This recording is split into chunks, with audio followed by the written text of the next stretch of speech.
The moment he signed the marriage certificate under a name that was not his own, Caleb Brooks walked into the bridal suite and went still. The woman he had just married, Clare Harrington, chief executive of the Harrington Group, had been in a coma for 3 years. Nobody had told him before the ceremony. In that quiet room, with nothing but the sound of a heart monitor, Caleb sat down beside the bed and talked to her every day as if she could hear him. Deep in that darkness, Clare heard almost everything, including his secret. The arrangement had been made years earlier, in a room where neither Clare Harrington nor the man she was promised to had been present. Two families, one contract, a single line about marriage buried near the end of it. The Harringtons had the name and the company. The Whitmores had capital and a son. For a long time, nobody had any reason to look at that clause again. Clare was 31 when the board confirmed her as the next chief executive of the Harrington Group. She never sat in the chair. 12 days before the transition, her car left a wet stretch of highway outside the city, and she was pulled out of it alive, barely. For the first month, the doctors used careful language. After that, they stopped using language at all and simply reported numbers. 3 years passed. The company was run by an interim office that made no decisions anyone would remember. Evelyn Harrington brought her daughter home from the hospital, converted the East Wing into something between a bedroom and a ward, and hired nursing around the clock. In 3 years, she never once spoke about Clare in the past tense, and she did not permit anyone else to either. She also refused to let go of the arrangement. To Evelyn, the marriage was not a formality to be quietly retired. It was a promise made between two families, back when both of them were still honest with each other, and keeping it meant her daughter still had a future waiting for her to wake into. Breaking it meant admitting there was nothing left to wake into at all. Julian Whitmore refused. He said it in his father's study with a drink in his hand and no particular emotion in his voice. He was not going to stand at an altar beside a woman who could not stand at all. He had spent 3 years arranging his life around the assumption that Clare Harrington was never coming back, and he had no intention of tying himself to a hospital bed for the rest of it. Richard Whitmore did not argue with his son. He looked at the contract instead. The Harrington account was the spine of everything the Whitmore family owned, and Evelyn had made her position perfectly clear: the promise or nothing. What Richard needed was a man to stand in the photograph and sign a name. What he had sleeping above his garage was Caleb Brooks. Caleb had worked for the Whitmores for 2 years by then. He had come to them after his wife died, when the medical debt outlived her by a considerable margin, and he had taken the work because it came with an apartment attached. He managed their properties. He drove when they needed driving. He handled what a household needs handled, and never asked a question about any of it. His mother, Nora, lived 40 minutes north in a house that stayed hers, only because Caleb covered the part she couldn't. Richard laid it out for him on a Tuesday evening, unhurried, the way a man explains something already decided. Nobody on the Harrington side had ever met Julian. The two families had done business through lawyers and wire transfers for a decade. Julian had spent most of those years abroad, and the most recent photograph of him in Evelyn's possession was old enough to be useless. Caleb would sign as Julian Whitmore. He would live at the estate. He would keep his mouth shut. "No," Caleb said. Richard set his glass down without any change in his face and explained evenly what no meant. The apartment was Whitmore property. The job was a Whitmore job. The arrangement that kept Nora Brooks in her house was a Whitmore arrangement renewed monthly at Richard's discretion. None of it was phrased as a threat. It was delivered as an inventory item by item of everything Caleb did not actually own. Caleb stood in that study a long time and did the only arithmetic available to him. He was 34 years old, and everything in his life could be taken back by the man across from him. He thought about his mother's kitchen and the sound she made on the phone when she was pretending nothing was wrong. He thought about how much of his life had been spent being told what his choices were by people who had already made them for him. He said yes, and he hated the sound of it in his own mouth. The wedding was held 6 weeks later at the Harrington estate, small, in the way that expensive things are, sometimes small.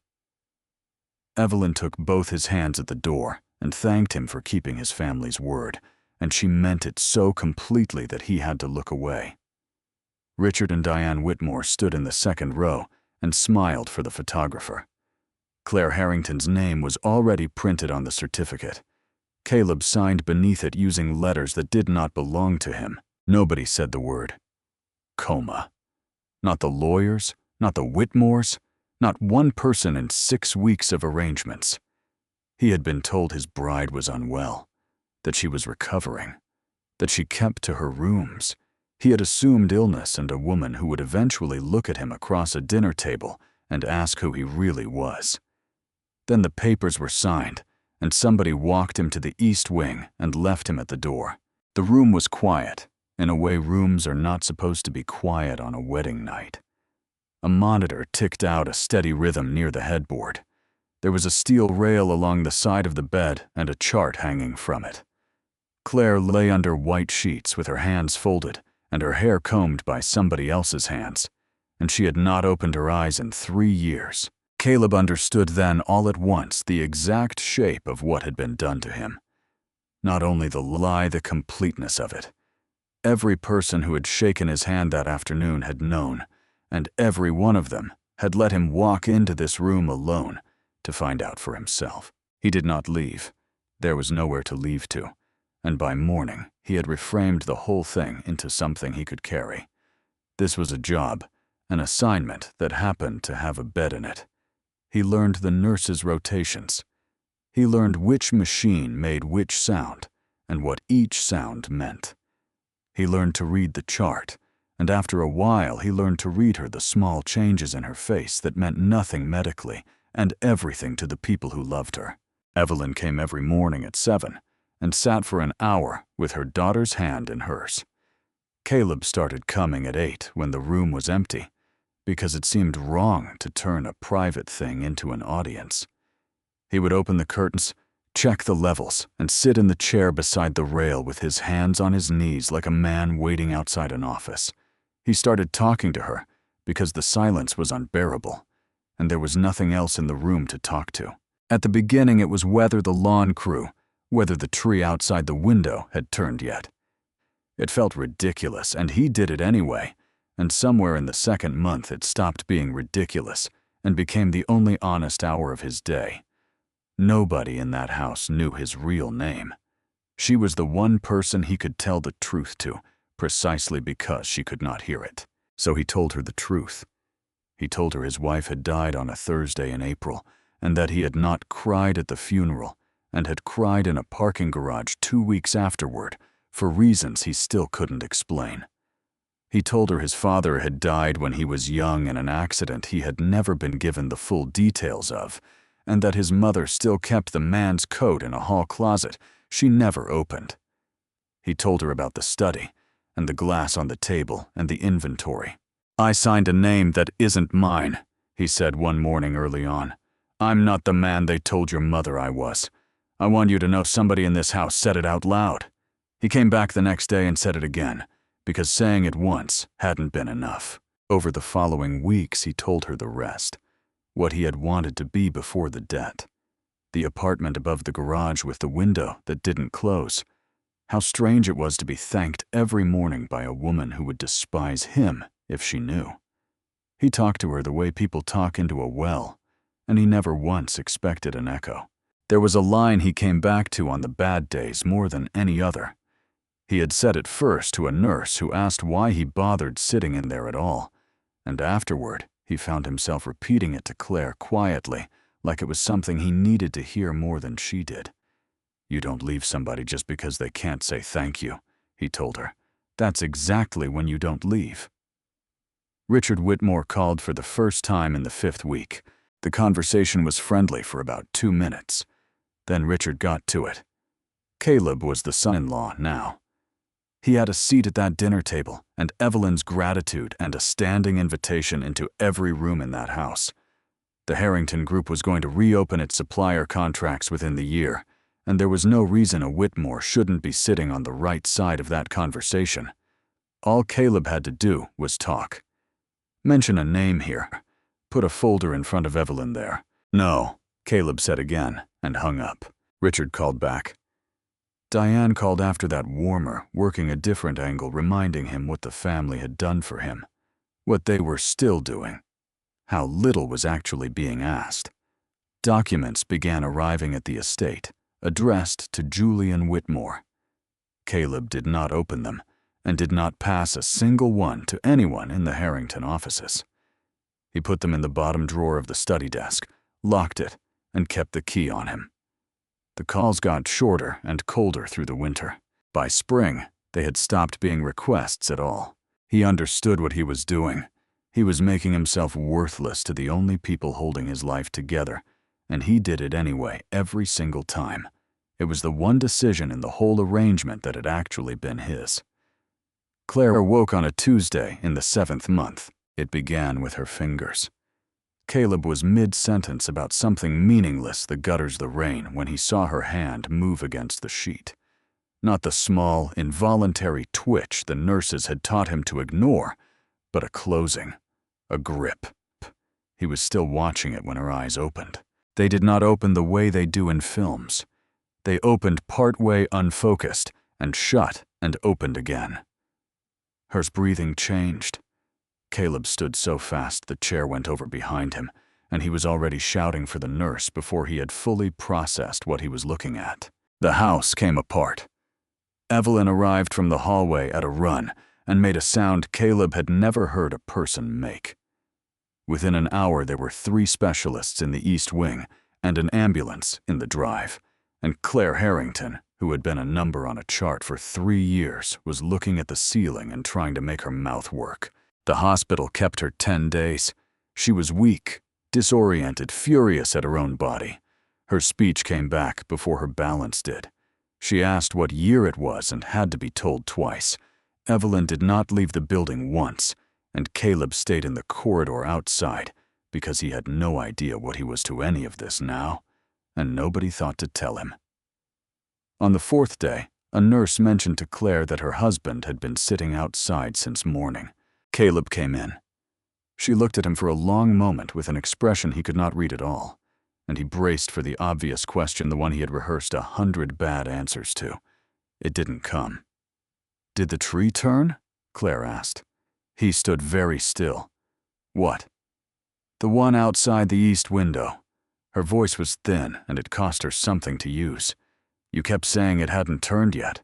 The monitors kept up their noise, but something in Caleb's chest dropped to floor and kept going, and he had to put a hand on the rail to stay where he was. Over the next few days it happened again. Small things. She used a phrase he had used. She asked about a nurse he had complained about by name, and on the last morning before her discharge, half asleep, she said it back to him almost word for word, that you don't leave somebody just because they can't say thank you, and then looked at him as though waiting to see what he would do with that. Caleb did the arithmetic for the 2nd time in his life and got an answer he could not live with. She had heard him. Not everything, maybe, and not clearly, and not all the time, but she had heard him talk in that room for 7 months, and somewhere in those 7 months, he had told her in his own voice that he had signed a name that wasn't his. He could tell her the whole thing himself and watch her mother's face when it came out, or he could say nothing and hope that whatever she had held on to in the dark had been the harmless parts. He chose to wait. It was the last easy decision he would be allowed to make, and it bought him almost no time at all. Clare came home in the wheelchair she refused to be seen in outside her own rooms. Within 2 weeks, she was walking the length of the East Wing with a cane. Within 6, she had stopped using the cane in front of anyone, which was not the same as not needing it. She went back to work before her doctors thought she should. The interim office had spent 3 years avoiding decisions, and the damage was visible in every quarterly report she pulled.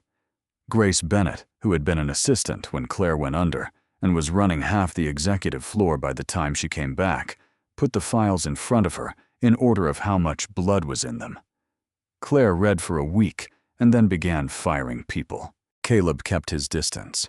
He drove her to the office when she let him and waited in the car. He knew the medication schedule better than her nurses and never mentioned it. When she worked past midnight, he left food outside the study door and didn't knock. He had spent 7 months telling that woman everything, and now she was awake, and he could not manage a full sentence in front of her. Evelyn noticed all of it and drew the wrong conclusion, which was the conclusion Caleb deserved least. She had watched him sit in that room every morning when the doctors had run out of encouragement, and she had watched her daughter's fiancé, the man she believed was Julian Whitmore, never once ask when it would end. To her it was simple. He had stayed. Everyone else in her life had eventually stopped coming. She started saying so out loud. At dinner, to her lawyers. Once badly in front of Caleb himself, her hand on his arm telling him that whatever the contract had said, this had stopped being a contract a long time ago. He said thank you and went upstairs and sat on the edge of his bed for a while without turning on the light. Claire watched her mother do this and said nothing. She had come out of 3 years of dark with a great many things. She could not organize voices without faces, sentences without context, an entire vocabulary of a man's private life she had no business knowing. She remembered a father who died young. She remembered a coat in a closet. She remembered a promise about not leaving people who can't say thank you. She did not remember a single thing that sounded like Julian Whitmore. She began paying closer attention. He did not know the names of his own family's holdings. He referred to a property in the plural that had been sold before she went under. Asked about the years he had supposedly spent abroad, he gave answers that were accurate, brief, and entirely without the texture of a life actually lived there. The thing that ended it was ordinary. Claire went into his study to leave a folder and found a stack of mail on the desk, and the envelope on top was from a medical billing office. It was addressed to Caleb Brooks. Underneath it, a payment record, the same name printed 6 times down the page beside the name of a woman called Nora Brooks. She stood there and understood the shape of it before she understood the details. Then she put the folder down where she had meant to put it, walked out, and closed the door. She did not confront him. She did what she had been trained to do since she was 22, which was to establish facts before opening her mouth. Marcus Reed had done discreet work for the Harrington Group for years, and Claire called him from her car with the engine off. She gave him 2 names and told him she wanted everything, including the parts he thought she wouldn't want. It took him 9 days. What he brought her fit in a single folder and took the floor out from under everything. Caleb Brooks, 34, widower, employed by the Whitmore family for 2 years as a property manager and driver. Residence an apartment above a garage on Whitmore land. Mother Nora Brooks, a house north of the city carried by a monthly arrangement in Richard Whitmore's name. And Julian Whitmore, who had never left the country in the relevant period, who had been in the city the entire time, who had signed nothing and stood nowhere. The man Claire had woken up married to was a Whitmore employee wearing the identity of a Whitmore son, and the entire arrangement had been constructed by Richard Whitmore to keep the Harrington account after his own son refused the marriage. Claire read it twice, and the second time she read it as a woman rather than an executive, and that reading produced something worse. A man had sat beside her bed every morning for 7 months, while she lay there unable to move, and the whole time he had been an installed asset. Every word she had held onto in the dark had come out of the mouth of a man being paid to be there. She had Grace clear her calendar and went home in the middle of the afternoon. Caleb was in the kitchen when she came in with the folder and set it on the counter between them. He looked at it and then at her face, and Claire watched him stop performing in real time. "How much of it do you have?" he asked. "All of it." He nodded slowly. He did not reach for the folder. "Then I'm not going to insult you by making you read it to me." Claire's voice came out steadier than she felt. "You want to know the part I can't get past? Not the name, not the license. It's that I lay in that room for 7 months, and you talked to me every single day, and you knew exactly what you were doing. You built something in my head. I woke up trusting a person who does not exist. That's not what happened. Then tell me what happened. So he told her. Richard Whitmore's study the glass on the table. The inventory read out item by item. The apartment, the job, the arrangement keeping his mother in her house, all of it. Revocable, all of it. His only, if he agreed. He told her he had said no first, and that he had understood standing there that no was a word available to people who owned something. I signed a name that wasn't mine, Caleb said. I've never once pretended to myself it was anything other than what it was. And I said it out loud in that room to you in the first month, because there was nobody else in this house I could say it to. Claire's expression did not move. You said a lot of things in that room. I know. Do you know how convenient that is? 7 months of a man telling a woman who can't answer exactly what a decent person sounds like. She put her hand flat on the folder. You work for the family that sent you here. You were placed in my house. Whatever you were doing at that bedside, don't ask me to believe it was for me. Caleb absorbed that without defending himself, which was the only response that had any chance of landing, and he did not choose it strategically. You're allowed to think that, he said. I'd think it. Claire filed within the week. Her lawyers told her what she already knew. A license signed under a false identity was closer to void than to dissolvable, and the cleanest path was to have the entire marriage declared invalid rather than ended. Quiet, fast, done inside a month if she pushed. She told her mother herself that evening because she was not going to let Evelyn read it in a filing. Evelyn listened to the whole thing without interrupting. She looked at the photograph of the man she had believed was Julian Whitmore, and at the payment record with a stranger's mother's name on it, and something went out of her face that Claire had not seen. Leave it in 3 years. She had held that marriage contract like a rope. She had insisted on it against her lawyers, against her friends, against every reasonable person who had told her to let it go. And a man had put a forgery in her hands, and she had thanked him at the door. She did not say any of that. She got up, went down to the East Wing, and sat for a long time in the chair beside a bed that had been stripped and made up as an ordinary bed a month earlier. She came back the next morning and stopped the filing. She walked into her daughter's study without knocking, sat down across the desk, and asked Claire to look at her. Then she said the only thing that could have worked. For 3 years, she had watched every person in Claire's life find a reason to stop coming.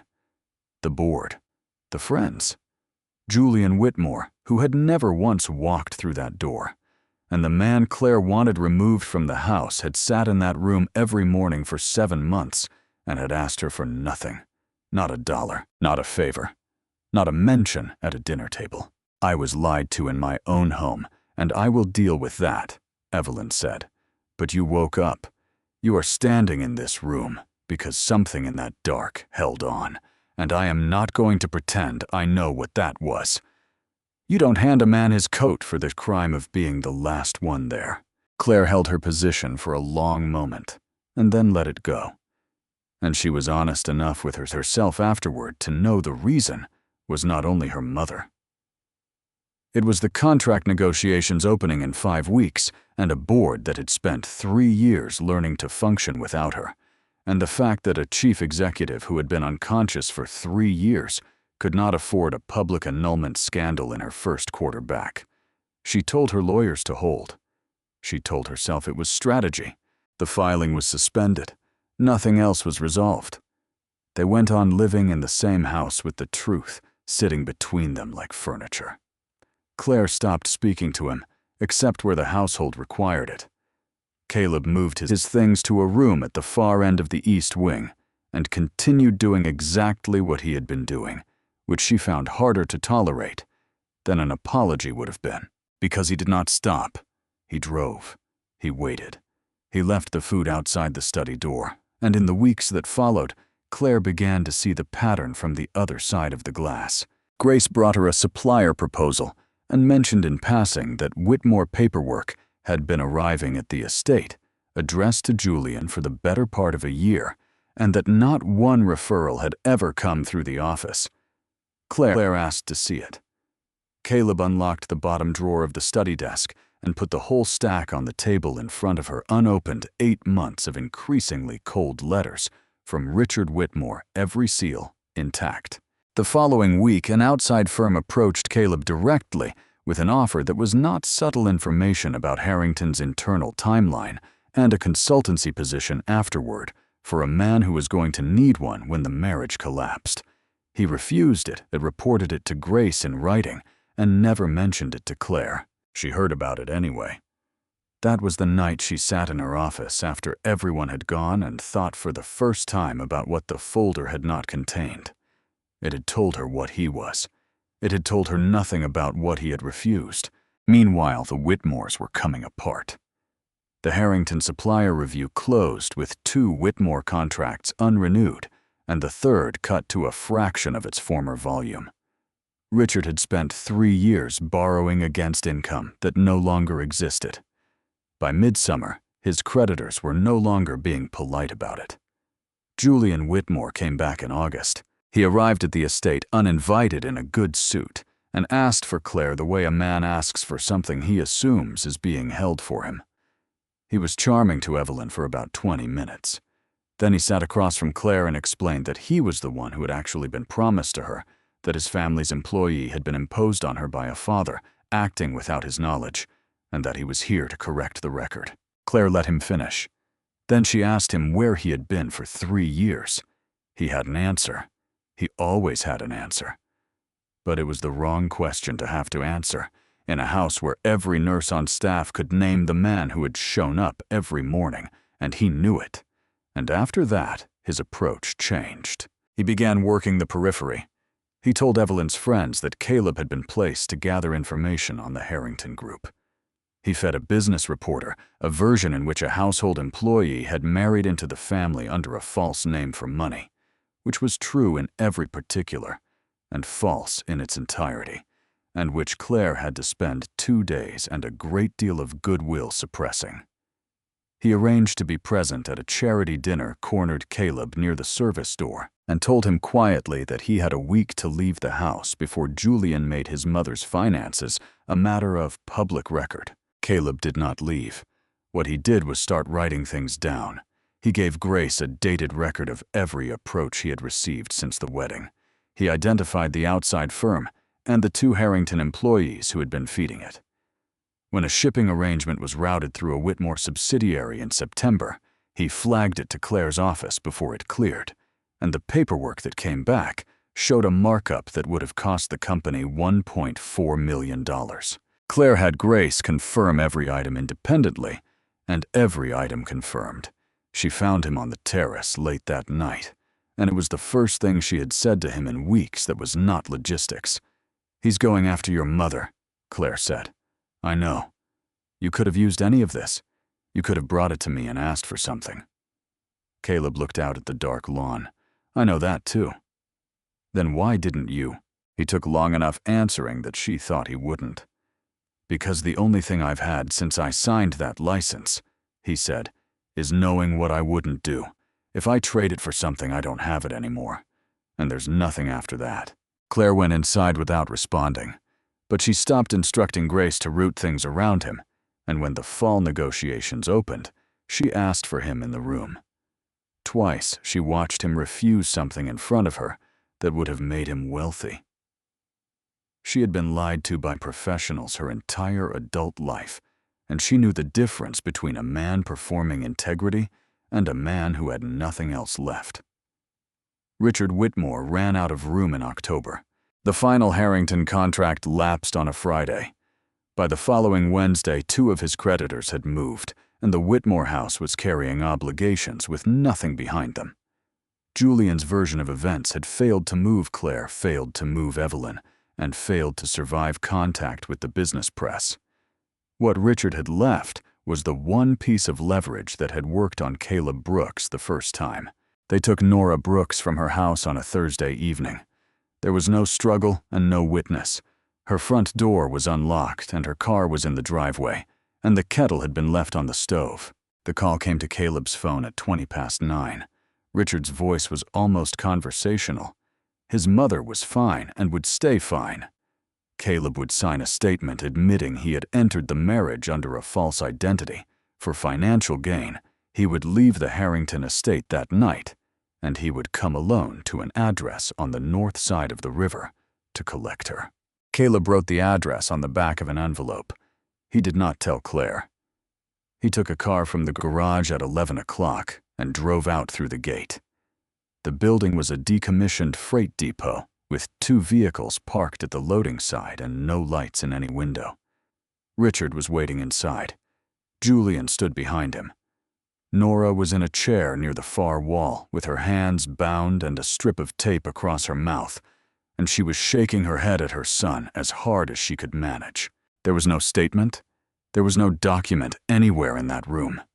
Caleb understood it in the same second. He saw the plastic sheeting laid out across the concrete, a man who had signed a false name, and a woman quietly removed from her house, found together a debt-ridden employee and his mother, a story that would write itself in every paper in the state. Behind him, headlights swung across the depot wall. Claire had left the estate 12 minutes after him, after finding the envelope with the address on the back of it in his handwriting, and she had spent most of those minutes on the phone.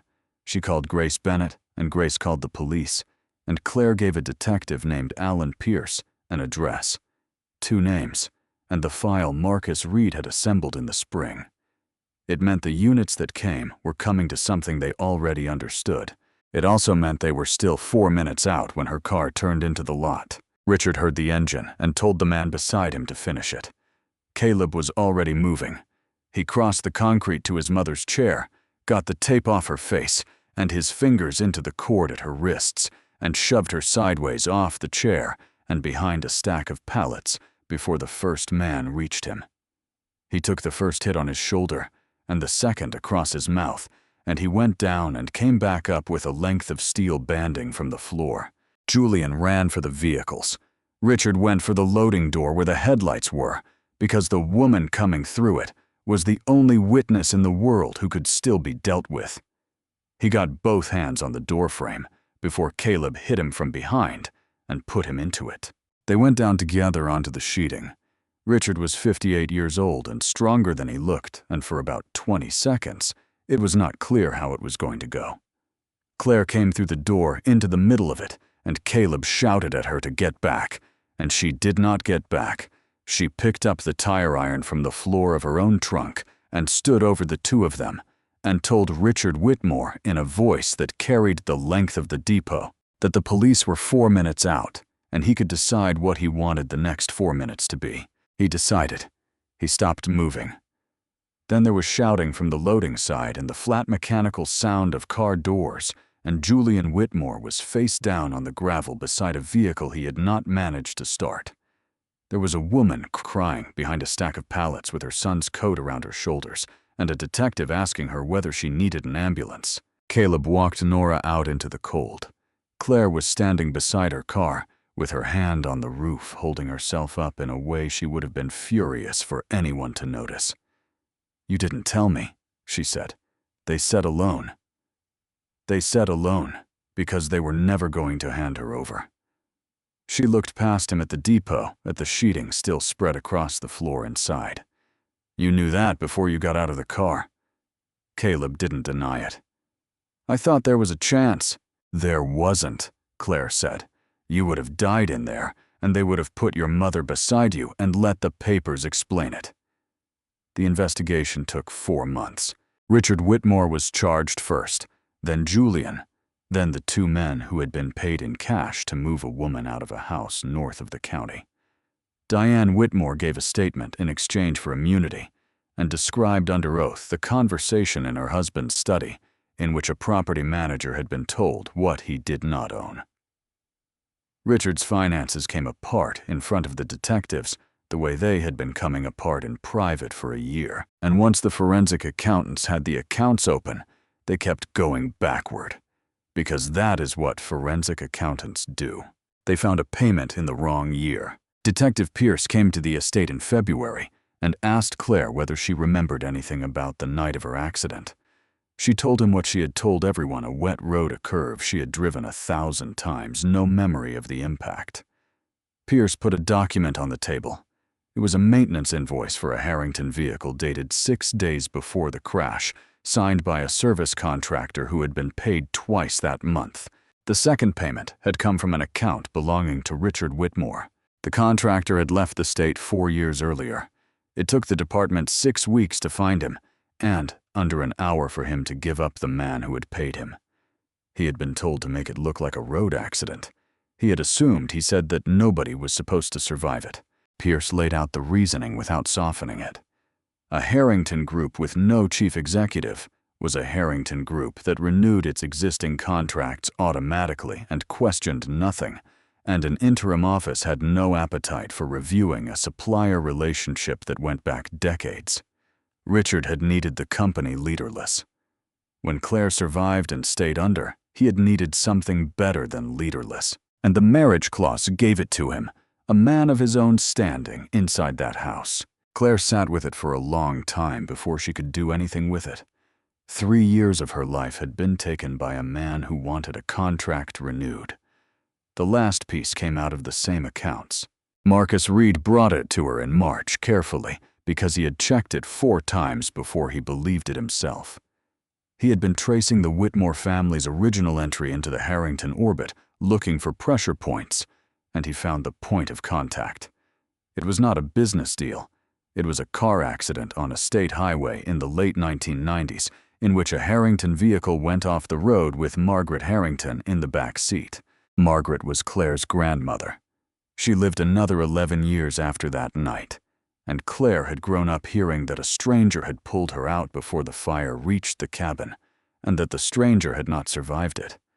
She had also grown up hearing a name, because the family had put that name on a bronze plaque in the lobby of the Harrington building, endowed a fund in his memory, and taken care of the man's family for a generation. The name on the plaque was Gerald Whitmore, Richard's father. The man who had actually gone into that car was Thomas Brooks, who had been driving a delivery route that night and stopped because he saw headlights in a ditch. He died in the hospital 8 hours later. Gerald Whitmore had been the second vehicle to stop, had stood on the shoulder, had spoken to the police, and had given a statement in which certain details migrated. The Harringtons, grieving and grateful, and in possession of only one version of events, had believed it. Everything the Whitmore family owned had started there. The fund, the contracts, the seat at the table. 30 years of business built on a dead man's 40 minutes. Clare read the file and understood finally why a widower with no connection to any of it had ended up above a garage on Whitmore land, taking a job because it came with an apartment attached. Richard had not chosen him at random. He had chosen the son of the man his family had erased because that son had nothing, and because his family had made sure of it. She told Caleb in the study, and she gave him the file first and let him get to the end of it before she said anything. He sat with it open on his knees. "My mother kept his coat," he said. "She never told me anything about that night. I always thought it was because it hurt too much." It's possible nobody ever told her either. Caleb closed the file. He had spent his entire adult life being handed the terms of things by people who had already decided them, and here at last was the origin of it, written down with dates and signatures. He did not feel vindicated. He felt tired in a way that had been waiting for him for 30 years. The trials ran through the summer. Richard Whitmore was convicted on the kidnapping, on conspiracy, and on the charges arising from the crash that had put Clare Harrington under for 3 years. Julian went down with him on the kidnapping and on a separate count for what he had done with the business reporter.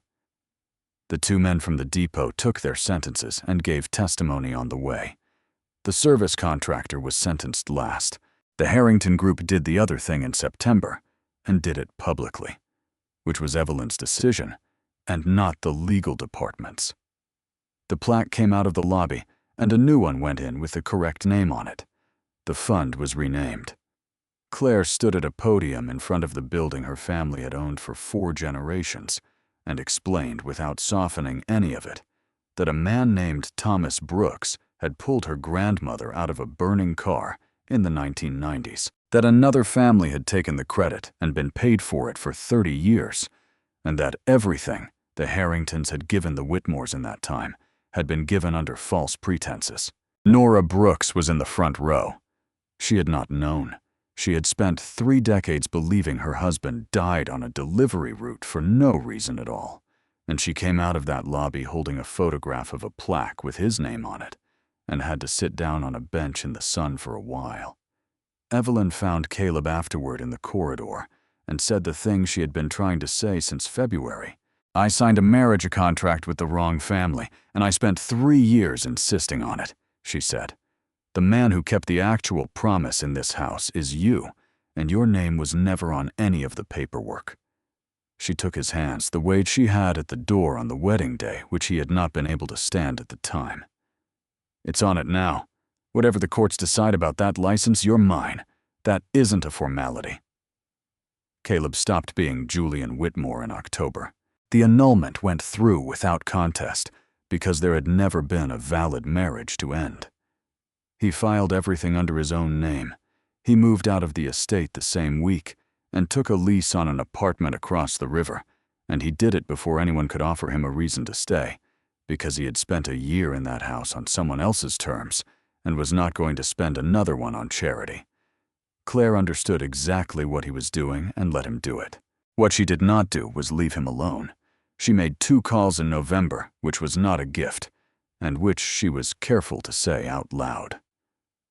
There was a logistics firm the Harrington Group had used for years, badly managed, and holding contracts it could not service.